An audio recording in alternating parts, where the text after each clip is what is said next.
तो इसलिए तुलसीदास जी महाराज कहते हैं धरा का प्रमाण यही तुलसी, जो फरा सो झरा, जो बरा सो बुताना, जो फला है एक न एक दिन झड़ेगा और जो जला है एक न एक दिन बुताएगा, वो बुझ जाएगा। वो आए हैं सो जाएंगे, राजा रंग फकीर, एक सिंहासन चढ़ी चले एक बंदे जात जंजीर, जाना है सब लोगों को।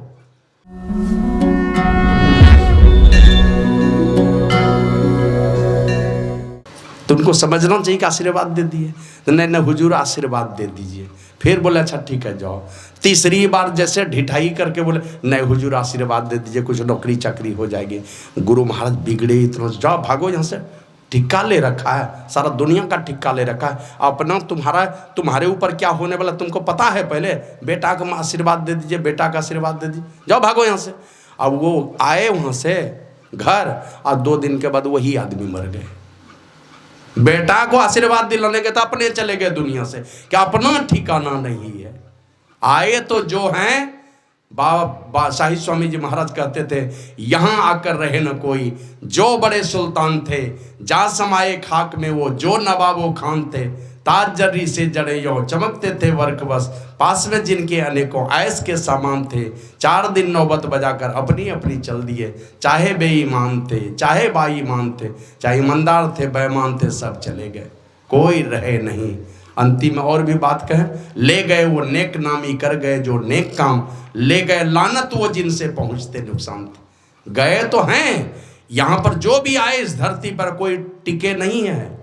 एक दानी राजा दानी महात्मा की कहानी जानते हैं, दधीची ऋषि, उनके विषय में जानते होंगे। अपनी सारी हड्डियां दान दे दी, जाओ जिससे असुरों का सफाया हो सके, अपनी ही हड्डी दान में दे दी।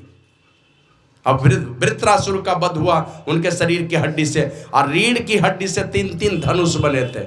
एक धनुष से रावण का सफाया हुआ कुल खानदान समेत। उसको क्या कहते हैं, कोदंड, शारंग कहते हैं उसको, जो राम जी के हाथ में था। वो दधीची ऋषि का हड्डी से बनी थी, उससे रावण के पूरे कुल खानदान का सफाया हो गया। दूसरा धनुष था अर्जुन के हाथ में, उसको कहते हैं गांडीव। गांडीव से आप जानते हैं कौरव दल के सारे लोगों का सफाया हो गया। अर्जुन का जो गांडीव था वो दधीची ऋषि का हड्डी से बनी थी। और तीसरा जो धनुष था ना, वो दधीची ऋषि के नाक की हड्डी से बनी थी। उसका नाम था, इसीलिए नाक की हड्डी से बनी थी, इसलिए उसका नाम था पिनाक। और वो था शंकर भगवान के हाथ में, जो ये क्या कहते हैं विश्वकर्मा भगवान ने बना करके दिया था दधीची ऋषि की हड्डी से। और शंकर भगवान अपने पास रखते थे, लेकिन यही सुर असुर संग्राम में एक बार क्या किया शंकर भगवान ने, विष्णु भगवान के तरफ ही सीधा कर दिया तीर धनुष, उन्हीं को मारने के लिए। अब दधीची ऋषि के नाक की हड्डी से बनी थी ना, उसमें भी प्राण अभी जीवित था, उसमें भी प्राण था, नाक की हड्डी में भी। उसको लगा कि हम अपने इष्ट को ही, अपने इष्ट के लिए मेरा प्रयोग होने लगा, बस उसी से मैं लचकने लगा शंकर भगवान का धनुष। अब देखा शंकर भगवान ये तो गड़बड़ हो रहा है, गुस्सा करके गए और उसी दिन से सोच लिया आज के बाद हमें कोई अस्त्र शस्त्र नहीं रखना है पास में। तो वो धनुष छोड़ दिया, दे दिया परशुराम को। वो परशुराम ले जाकर के राजा जनक को दे दिए थे, जो जनकपुर में था। बाद में राम जी ने उसी धनुष को भंग किया तो सीता से उसकी शादी हुई। तो अपने शरीर की हड्डी देने वाले दधीची ऋषि हैं इस धरती पर। हम लोग छोटा मोटा कोई 10-20 लाख का कोई सत्संग करते हैं तो फूले नहीं समाते हैं। भगवान श्री राम ने एक ही अश्वमेध यज्ञ किया था, और राजा बलि ने 99 बार किया, 100वें बार में फेल हो गए, क्योंकि उनके द्वार पर वामन भगवान आ गए थे, विष्णु भगवान वेश बदल करके आए थे इसी संसार में। उनके चलते उनका 100वां अश्वमेध यज्ञ सफल नहीं हुआ। लेकिन दान दे करके वो बलि भी ऐसे थे, गुरुदेव मना कर रहे हैं उनके दैत्य गुरु शुक्राचार्य की, मत दो ये छलिया है। लेकिन हाथ में गंगा जल लेकर के यही कहा उन्होंने, क्या कि नहीं, मैं अपने दादाजी की पगड़ी नहीं दूंगा झुकने के लिए। अभी देखते हैं ना कोई मर जाता है, अंतिम क्रिया क्या है हमारे यहाँ, वो है पगड़ बनान, माने माँ बाप की पगड़ी है बेटा के सर पर। उस पगड़ी को डुबाना है कि उस पगड़ी को, प्रतिष्ठा को और दुनिया में फैलाना है। तो वही कहता राजा बलि कि मैं अपने दादाजी की पगड़ी झुकने नहीं दूंगा। मेरे दादाजी ऐसे शख्स थे ना, जिनको मनुष्य भी चाहता था, ये मृत्यु भुवन वाला, असुर भी चाहते थे और देवता भी चाहते थे। माने मेरे दादाजी को की पूजा तीनों लोकों में होती थी। हमने दादाजी की कीर्ति को डूबने नहीं देंगे। और राजा बलि ने कहा मैं दान दूंगा जरूर। जब मेरे दादाजी ही देते थे सब लोगों को दान, मेरे दादाजी अपनी प्रतिष्ठा कभी गिरने नहीं दिए, तो हम भी अपने दादाजी की प्रतिष्ठा गिरने नहीं देंगे। और ले लिया गंगा जल, संकल्प कर लिया, 3 डेग जमीन दान में दे दी। 2 ही डेग में सारे भुवनों को नाप लिया उस बामन भगवान ने। तीसरे डेग में कहा कि अब क्या कीजिएगा, अब तो हम ही बचे हैं, दान से बढ़कर दानी की कीमत है, तो मेरे माथे पर ही दे दीजिए तीसरा डेग। तो तीसरा डेग अपने माथे पर ले लिया भगवान का, और भगवान और भक्त दोनों चले गए पाताल लोक में। और वहाँ जाकर के भगवान कहते हैं वरदान मांगो, का बस यही वरदान दीजिए कि जहाँ मैं रहूँ हर पल आपका दर्शन होता रहे। तो कहा जाओ मैं तुमको वरदान देता हूँ, और फिलहाल तुमको सूतल लोक प्रदान करता हूँ जो स्वर्ग लोक से भी बढ़कर है। और सूतल लोक में तुम रहोगे 54 द्वार वाले घर में, 54 द्वार होगा उसमें, जिधर से निकलना हो उसी घर में रहोगे। और जब 71 चतुर्युगी बीतेगा, माने 1 मनवंतर का अंत होगा, ये इंद्र गद्दी से हटेगा और अमरावती के मालिक तुम बन जाओगे, देवताओं के राजा तुम बनोगे। उस बलि को आशीर्वाद दे दिया और भगवान मैंने भगवान को भी जीत लिया, सब कुछ दे करके भी भगवान को अपने पास अपने क्या प्रेम के डोर में बांध लिया। तो वो राजा बलि हैं इस धरती पर नहीं है। अब एक शख्स इस धरती पर ऐसा था, राम जी भी जानने में डरते थे। वो कौन थे? वो थे बाली। उनके सामने में नहीं गया, बाली सुग्रीव को भिड़ा दिया लड़ने के लिए, और राम जी छिप गए इधर। उनको पता था कि अगर हम सामने में गए तो हमारी आधी शक्ति उसके पास चली जाएगी। और ऐसा था बाली, रावण को 6 महीने तक आंख में दाब के रखा था। वो बाली इस धरती पर है क्या? राजा विक्रमादित्य, जिनके समय में ये भारत सोने की चिड़िया कहलाती थी, वो राजा विक्रमादित्य इस धरती पर हैं। कृष्ण के बड़े भाई बलराम जी हैं इस धरती पर। और 64 कोस में सुरक्षित होकर चलता था दुर्योधन, है आगे पीछे 64 कोस में सुरक्षित। अब बीच में सोने की छतरी रहती थी, उस बीच में दुर्योधन चलता था। इतनी कड़ी सुरक्षा व्यवस्था थी। वो दुर्योधन इस धरती पर रहे क्या? बाबा कबीर कहते हैं 16 योजन के मध्य में चले छत्र की छाई रे, सोई दुर्योधन मिली गए माटी के माही रे। और रावण के विषय में जानते हैं ना, सब देवी देवता, सारे देवी देवता को जीता था, यहां तक कि यमराज को भी जीत करके रखा था। जो यमराज सबके प्राण को हर कर ले जाने की व्यवस्था में है, मालिक हैं, सब लोगों को, सारे जीवों को पाप और पुण्य का फल देने का सामर्थ्य उनके पास में। उस यमराज को भी रावण जीत के रखा था। कहा के देखो तुमको अब ये सब किसी को यहाँ से लेके नहीं जाना है। का तब क्या करना? बोला ये दक्षिण वाला जो इलाका है ना, ये दक्षिण वाला इलाका तुम जोगते रहना मेरा। इसीलिए ये दक्षिण वाले दिशा में पूजा पाठ नहीं करता है लोग, दक्षिण वाले दिशा में ध्यान नहीं करता है। ये यमराज का इलाका कहलाता है। रावण ने दिया था यमराज को, ये दक्षिण वाला इलाका तुम जोगवारी करते रहोगे। तो जो रावण उस यमराज को बस में करके रखा था, नौकर बना करके रखा था, सारे देवी देवता को तो रखा ही था, यमराज को भी रखा था। वो रावण है इस धरती पर क्या? नहीं रहे। तो इसलिए तुलसीदास जी महाराज ने कहा बलि बेन विक्रम दधीची गए, अब पारत गए जिन भारत ठाना। अब बाली गयो बलराम गयो जिनके कखड़ी 10 कंठ पिसाना।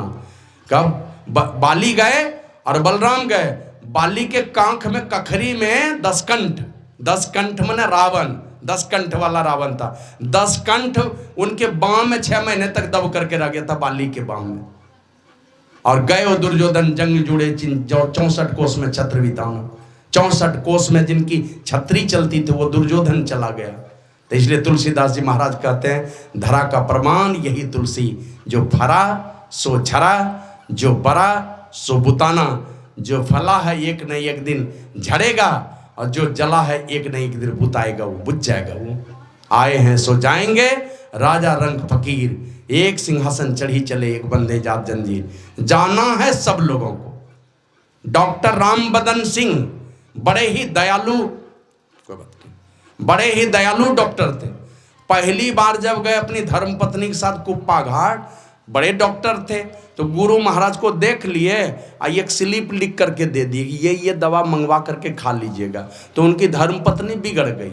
ये बड़े डॉक्टर हो करके इतने बड़े महात्मा को आप दवा का चिट्ठा देते हैं? दवा नहीं दे सकते हैं, दवा का चिट्ठा ला करके देते हैं इनको। तो डॉक्टर साहब फिर दवा मंगवाए। दूसरी बार से जब भी आते थे तो सब दवा लेके आते थे गुरु महाराज के लिए। गाय दिए, गाय का चारा दिए, डॉक्टर रामबदन सिंह सारी व्यवस्था किए। बीच में गुरु महाराज एक दिन कहते हैं, डॉक्टर साहब ऐसा कीजिए, आप तो बड़े दानी आदमी हैं, इस दान का भी बड़ा फल मिलता है ना, कोई भी पुण्य कर्म करते हैं उसका फल मिलता है हमको। एक बार किसी सज्जन ने गुरु महाराज से पूछा था, हुजूर ये हम तो बहुत सारा पियाऊ बनवाए हैं, पियाऊ समझते हैं ना, पानी पीने का जो टंकी होता है, पानी पीने की व्यवस्था की है, या हम ये पोखर खुदवाए हैं वो जानवरों के पानी पीने के लिए, क्या फल मिलेगा? तो गुरु महाराज कहते हैं, हाँ जी बहुत बढ़िया काम किया, बहुत फल मिलेगा। बोले क्या मिलेगा?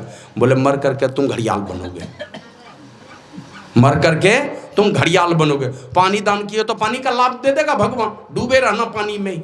तो वही गुरु महाराज कहते हैं, ये जो पुण्य का काम करते हो बहुत फल देने वाला है, लेकिन इस शरीर की गारंटी नहीं है। उन पुण्य कर्मों से थोड़ी भी भक्ति, निगुरा बन करके नहीं, सगुरा बन करके थोड़ी भी भक्ति करोगे तो माँ भय से बचोगे।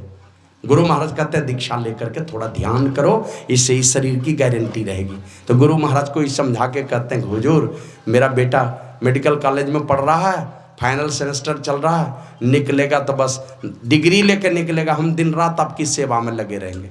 और कुछ ही दिनों के बाद बेटा तो उधर ही रह गया, अपने रामबदन सिंह वो पेट में दर्द हुआ कि क्या हुआ, अपने ही दुनिया से चले गए। जाना है सब लोगों को। भगवान बुद्ध एक दिन उपदेश कर रहे थे और उधर से एक लड़की आई, माथा पर एक टोकरी कपड़ा लेकर के, सिल्क का कपड़ा ला करके रख दी बगल में, और भगवान बुद्ध को माथा टेक के प्रणाम करती है। तो भगवान बुद्ध पूछते हैं, पुत्री कहाँ से आई हो? तो कहती जी भगवान नहीं जानती हूँ। कहाँ को जाना है? कहती जी भगवान ये भी नहीं जानती हूँ। तो भगवान पूछते हैं नहीं जानती हो? तो कहती जी भगवान जानती हूँ। फिर पूछते हैं जानती हो? तो कहती जी भगवान नहीं जानती हूँ। अब ये अटपटी बातें हैं। भगवान बुद्ध समझ गए, ये हमारे जो भक्त लोग हैं ये समझ नहीं पाए। तो पूछते हैं पुत्री हमने क्या सवाल किया और तुमने क्या जवाब दिया, जरा मेरे भक्तों को समझा के कहो। तो वो लड़की कहती है भगवान मैं पेशकार की बेटी हूँ। पेशकार मना होता जुल्हा, तांती, जो कपड़ा ताना बाना चलाते हैं, ताना बाना चला के कपड़ा बनाते हैं। बोले मैं पेशकार की बेटी हूँ और अभी तो घर से आई हूँ। लेकिन आपने पूछा कहाँ से आई हो? कहा भगवान अभी तो घर से आई हूँ, लेकिन भगवान ये नहीं जानते हो कि किस लोक से, किस खानदान से और किस योनि से इस घर में आई हूँ। जाना तो है मुझे पिताजी के पास, वहाँ ताना बाना चला रहे हैं, पेशकार शाला में जाना मुझे ये सारे कपड़े लेकर के, लेकिन भगवान किस खानदान में जाऊंगी, किस लोक में जाऊंगी, किस योनि में जाऊंगी यही नहीं जानती। आपने पूछा नहीं जानती हो? हमने कहा जी भगवान ये तो जानती हूँ कि एक न एक दिन जाना पड़ेगा, लेकिन भगवान यही नहीं जानती हूँ ये किस समय यहाँ से जाना पड़ेगा। न बालक न जौबने न वृद्धि कछु बंद, वह अवसर नहीं जानिए जब आए पड़े जम फंद। जम का फंदा किस समय आएगा बाबा नानक कहते कोई नहीं जानता उसको। बाबा साहिब स्वामी जी महाराज कहते हैं बचपन गया जवानी बीती, बूढ़ेपन की क्या प्रतीति, यह तो बुलबुला जल का, भरोसा क्या कल का। ये पानी के बुलबुले के समान ये मनुष्य का शरीर है। बस बनने में जो देर लगे, बिनसने में देर नहीं लगती। और बस उसी प्रकार इस मनुष्य शरीर की हालत है। कब ये मटिया मेट हो जाएगा, अभी हैं, थोड़े देर के बाद हम रहेंगे कि नहीं रहेंगे कहा नहीं जा सकता। इसलिए दूसरे के मरने पर जब कोई दुनिया से जाते हैं तो लोग रोते ही हैं, अपने लोग जाते हैं तो दिल रोने लगता है। जब प्रेम जिनके गोद में खेले उनका प्रेम जब याद पड़ता है ना तो रोता ही है लोग। लेकिन उनके रोने के पीछे हम अपने विषय में चिंता करनी चाहिए। उनके लिए रोएंगे तो उस मृतात्मा को दुख ही होगा, रोना तो है अपने लिए कि हमारी क्या दुर्दशा होने वाली है। तो इसलिए बाबा कबीर कहते हैं साधो भाई जीवत ही करो आशा, जीवत समझे जीवत बुझे जीवत मुक्ति निवासा, जियत कर्म की फांस न काटी मुए मुक्ति की आशा। मरने के बाद मुक्ति की आशा करते हो? तन छूटे जीव मिलन कहता हूँ सो सब झूठी आशा, अबहू मिला सो तबहू मिलेगा नहीं तो जमपुर वासा। जैसा बनाया वही परिस्थिति मिलेगी, और नहीं तो जमपुर में निवास होगा, प्रेत जोनी में चले जाओगे। इसी से बचने के लिए अभी जो उपदेश हम लोग सुन रहे थे, यही बात एक बार की घटना है। भगवान बुद्ध के एक शिष्य हो गए, उनका नाम था भिक्षु महाकाश्यप। और वो भिक्षु महाकाश्यप ऐसे महात्मा हुए, जब भगवान बुद्ध अपना शरीर छोड़ने जा रहे थे ना, जानते हैं ना कहाँ शरीर छोड़े थे भगवान बुद्ध? जन्म तो हुआ लुम्बिनी वन में, कपिल वस्तु के निकट। शरीर छोड़े हैं उत्तर प्रदेश में, कहाँ? कुशीनगर एक जगह है, वहाँ जाकर के शरीर छोड़े। जहाँ पर कबीर साहब का ना मगहर, उससे थोड़ी दूर में कुशीनगर है, वहाँ जाकर के शरीर छोड़े। तो सारे देवी देवता उनके अग्नि संस्कार में उतर करके आए थे, लेकिन अग्नि प्रज्वलित नहीं हो रही थी। और ये भिक्षु महाकाश्यप काशी से चले, अब पैदल चलते चलते, बनारस से चले पैदल, और चलते चलते गए हैं अग्नि संस्कार में भाग लेने के लिए। भगवान शरीर छोड़ के चले गए, ये गए वहाँ अग्नि संस्कार में भाग लेने, और ये जब तक नहीं पहुँचे अग्नि प्रज्वलित ही नहीं हुए। ये पहुँचे, मन सब देवी देवता मिल करके भी आग प्रज्वलित नहीं कर पा रहा था, क्योंकि भगवान बुद्ध तो आशा देख रहे थे अपने भक्त का, उस भिक्षु महाकाश्यप का। ऐसे महात्मा थे। तो भिक्षु महाकाश्यप शुरुआती अवस्था में एक गुफा में बैठ करके ध्यान करते थे, और ध्यान करते करते ऐसा संजोग हुआ, एक बार 9 दिन बीत गए, ध्यान में ही रह गए, गुफा से निकले ही नहीं। हमारे गुरु महाराज क्या करते थे, कुआं गड्ढा खोद लिए, खाना ला करके रख देता था कोई बना करके, गुरु महाराज कुआं में घुसते थे तो निकलते ही नहीं थे। ध्यान में बैठे हैं तो बैठे हैं। अब दूसरे सज्जन कहते हैं, महाराज ये शरीर रहेगा तब ने ध्यान कीजिएगा, एकदम पीला पड़ गया है शरीर, इस शरीर को बचाइए, शरीर नहीं बचेगा तो ध्यान कहाँ से कीजिएगा। तो अभी तो देखिए ना, सब बाबा जी सुबह होगा भोरे सब भरदम दे लेगा, जैसे हल जोतने जा रहा तब बैठेगा जाकर के वहां से। हाँ, और देने खिलाने वाला भी ऐसा काजू किशमिश ला के भोरे खिला दिया, जा रहा है स्तुति प्रार्थना करने के लिए, और खिला दिया, यहाँ भरत यहाँ तक खिला करके भेज देगा, वो स्तुति करने जा रहा है। श्री सद्गुरु महाराज की जय। तो सत्संगी लोग भी थोड़ा होशियारी रखिएगा। काय के लिए देते हैं खाने के लिए बाबा जी को? कोई वृद्ध रहे बीमार है तो चलो दे दिया खाने, सब जवान आदमी को भी खिला देते हैं, भ्रष्ट करते हैं सबको।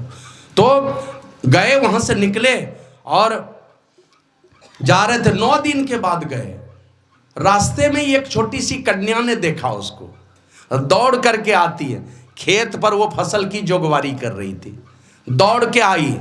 जैसे देखी ना, वो जानती थी ये भगवान बुद्ध के जो शिष्य लोग हैं ना, जब भूख लगती है तभी गांव में जाते हैं, और नहीं तो कहीं उपदेश होता तब जाएंगे। तो सुबह सुबह जा रहे हैं तो वो लड़की दौड़ करके जाती है और जाके कहती, भगवान मेरे पास, अभी कहाँ जा रहे हैं? बोला भिक्षाटन करने। बोला भगवान मेरे पास थोड़ा सा रूखा सूखा चबेना है, स्वीकार करेंगे? बस आदेश था भगवान बुद्ध का, कोई भी पहले नंबर में जो मिल जाए, जो चीज दे दे तुम्हारे भोजन के पात्र में, वही चीज ले लेना, दूसरे के द्वार पर नहीं जाना। मन संग्रह की भावना नहीं जग जाए मन में, दूसरे के द्वार पर स्वादिष्ट भोजन मिलेगा कहीं उसके चक्कर में नहीं चला जाए। खाने की इच्छा है कुछ भी, और दूसरा चीज रूखा सूखा चबेना मिल गया, सत्तू मिल गया, मकई का खेसारी का क्या ठिकाना। तो इसलिए दूसरे के द्वार पर नहीं चला जाए, भगवान बुद्ध रोक लगाए हुए थे।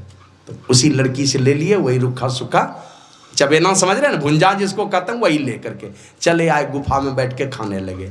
और थोड़े ही देर में उस लड़की को एक विषैले सांप ने काट लिया और वो लड़की खेत पर ही मर गई। परिणाम, वो लड़की दुर्गति को शिकार नहीं हुई, दुर्गति को प्राप्त नहीं हुई। उस महात्मा का जो दर्शन करके शरीर छोड़ी थी ना, तत्काल उसका जन्म हो गया स्वर्गलोक में, देव कन्या हो गई। अब वो मन ही मन सोचती है किनकी कृपा से हम यहाँ पर आए, कौन जादू, कैसी जादू हुई, किनकी जादूगरी थी। मैं तो गरीब घराने की बेटी थी और स्वर्ग के इस विशाल साम्राज्य में मैं कैसे चली आई। तो लगा कि उस जादू, उस महात्मा में ही कोई करामत है, महात्मा में ही कोई जादूगरी है। वो खोजते खोजते खोजते अपने ये देवी वाला शरीर लेकर के खोजते खोजते उसी गुफा में पहुंच गई जहाँ पर भिक्षु महाकाश्यप ध्यान करते थे। देख लिया एक दिन, अब दूसरे प्रत्येक दिन आने लगी। जिस समय वो महात्मा नहीं रहते थे गुफा में, वो स्वर्ग की कन्या झाड़ू लगा लेती थी और चुपचाप चली जाती थी।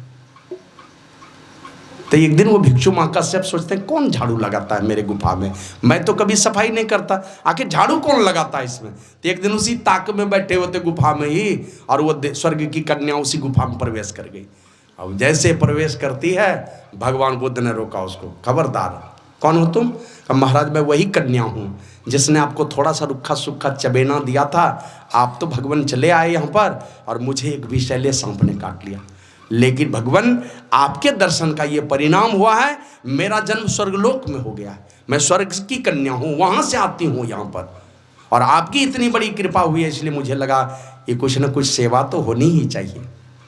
रामचरितमानस में लिखा है ना, गुरुपद पंकज सेवा तीसरी भगति अमान, अमानी बन करके गुरु के चरण कमल की सेवा। और अभी सुन रहे गुरु महाराज की वाणी में सुमरन